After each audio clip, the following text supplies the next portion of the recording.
So going quickly over way back, I was a scientist in school. I have a master's in oceanography. Every job I ever had was computers of various kinds. My master's thesis was actually math. I did fractal analysis of shoreline morphology, shape, with the hope of predicting behavior of beach as sea level rose. But it was all math. So I have a good kind of foundation in differential equations, for one thing. Kind of lost that. But probability, statistics, and kids out there, I use math every day. So learn your math. From there, I went into computers for work. It was hard to find a job in a certain way because a lot of places didn't really believe that I wanted to work there, having this oceanography background. But then I found an opening at Environmental Defense Fund, a big national nonprofit environmental group. And for them it was a plus, obviously. So I did a lot of system administration, Unix. They were using dumb terminals, servers in the back room at the time. So we moved to distributing computing, desktops, Mac, PC. But because of this Unix background, we got to be, we were using Linux really early. I think 1995, I put in my first Unix SMTP server.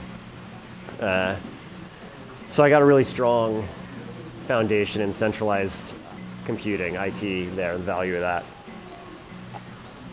I did a few jobs there, including programming development. I founded the website at EDF. They were real pioneers in online activism. What we think of now of this sort of, you get the email, you click on it, you send a letter to your senator. That was invented at EDF. In fact, it was a fax network first. A friend of mine, Sean Redmond, he's at the Guggenheim now, worked with me. Well, he did most of the work on the proof of concept of an email version of it, written in Perl, running on somebody's desktop. Send an email, you reply to it, and it goes to your congressperson, senator, important decision maker. And from there, moved it onto the web. So a lot of that happened at EDF. I didn't work on all of it, but it was really important to be there and watch it. I think I built the first online email to web membership renewal system in Lotus Notes of all things. Anyway, by 1999 I was ready to move on. I got a job founding the IT department at Brooklyn Museum, where there had been no IT before they announced that position. So I was there in 99 to 2005. It was a really good time to be at Brooklyn Museum. They had made up their minds to be the community-minded institution, so we did some of the groundwork for what that was going to be. We built the first, as far as I know, first accessible standards-based museum website. It was really hard to find developers at that time that would write code to web standards. By that time I had hired Sean to work for me, really. We have a long history together. And he worked on that. Shelley Bernstein was there doing a lot of work. And then I left there in 2005, and she took over and has gone on to amazing things, obviously well beyond what anybody could have imagined. I left Brooklyn Museum to start my own business. And the day, I quit Brooklyn Museum on a Friday, I started on a Monday, and that was the day they advertised the job at the Met, running the website. So I hemmed and hawed, I really did. I was equivocal. I'd been wanting to start my own business for a long time.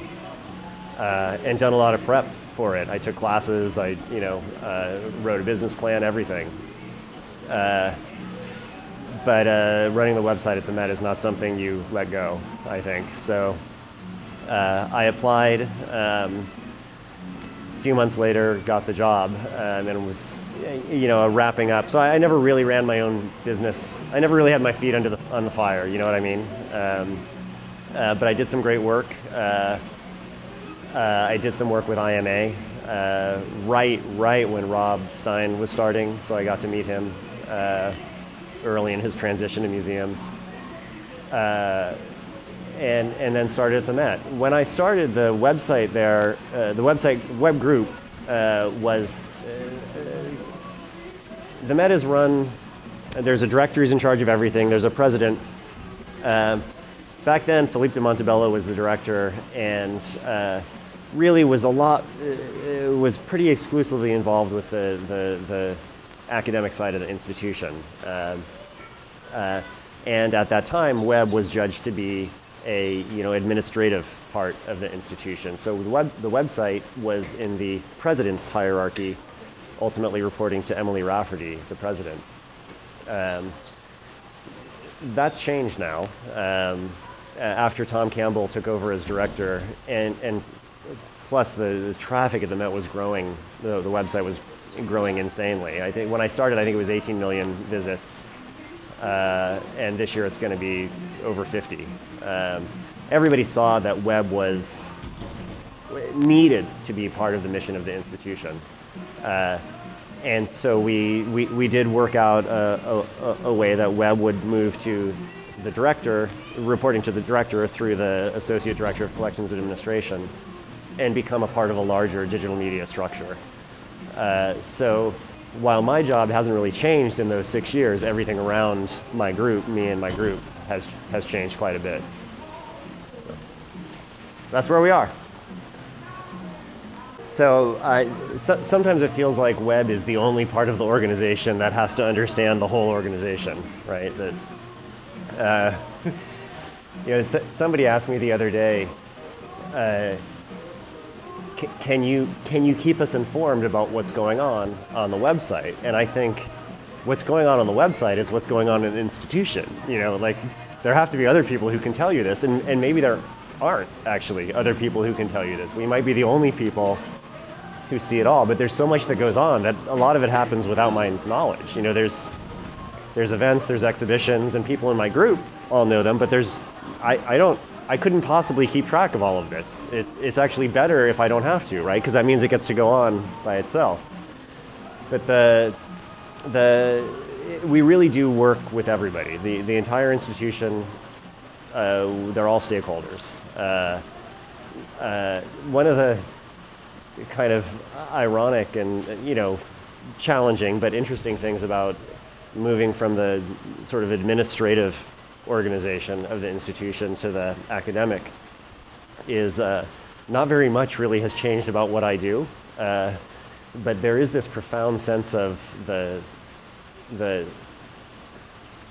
way the institution works has meant that just my position within the institution has, used to be the curators kind of felt left out, and they thought that we were more interested in making money and all this revenue. And now we're on the programmatic side of the institution, and it feels like I'm getting all this pressure from the administrative revenue side, and I'm doing more of everything, so I'm not sure, if there's a way to explain to everybody that I'm not forgetting about you, but the one thing that always kind of keeps me going when I get frustrated is we are so central. Like the only reason that people get so caught up in making sure our priorities match their priorities is because we are quite central to the institution. And what this means is everybody's in our business all the time. We cannot make decisions on our own. It's just not possible. We shouldn't anyway, but on those days that I think, I know what I'm doing, I just need to take care of this and get it done, why do I have to keep, revisiting this? I am able to stop and think, it's because what we're doing is so important that people care. And I've been in situations where I was able to do things by myself and didn't have to talk to other people. And I think the truth is that it's better to deal with the frustration knowing that what you're doing is important to the institution. Because we're working here, because it's an important thing to do.